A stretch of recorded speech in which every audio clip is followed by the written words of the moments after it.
2020 is a year that we will never forget, and that goes for Beaverton's Ben Golliver, who had the once-in-a-lifetime opportunity to live inside the NBA bubble. He's sharing those experiences inside this book titled Bubble Ball, inside the NBA's fight to save a season. In the middle of a pandemic, the NBA returned to the court.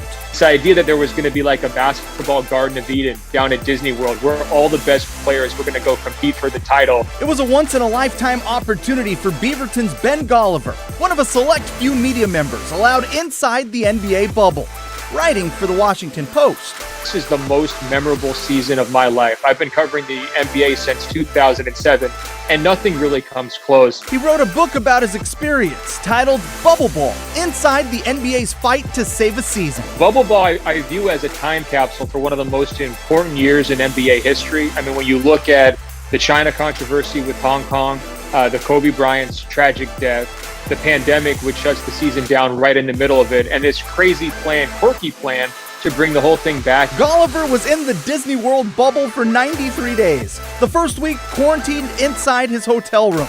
Couldn't leave for any reason. The video of him walking back and forth, seen hundreds of thousands of times. Realized right then, basketball fans are locked in, but also there's rubberneckers out there. There are people who are saying, is this experiment going to fail? And I was doing interviews all over the world, picked up on this undertone to the interviews, which is people asking me if they thought I was going to die. I've got to imagine that you're the only dude from Beaverton in the NBA bubble. Well, it was so great. I mean, first of all, when I first got down there was a lot of people I hadn't heard from since high school, or sometimes even before, who were checking in on me, and they're like, wait a minute, you're in Disney World, are you going to be okay? And so it was so nice to kind of feel those familial bonds for sure. But look, Oregon's always with me right down to the sneakers. Golliver was there when the Bucks refused to play, protesting racial injustice.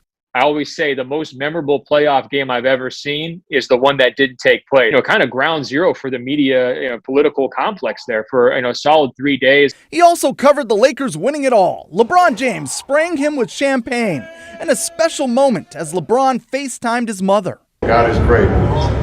I hope I continue to make you proud, Mom. This was the most memorable night of my career, bar none. It was a half of a New Year's Eve celebration with the champagne, right? But it was also like half college graduation. We're getting out of here. What's the next chapter of our lives? And so to put those two feelings together was really amazing. And that's why it was so fun for us as media members, because the players didn't have anybody else to celebrate with. Bubble Ball drops May 4th wherever you get your books.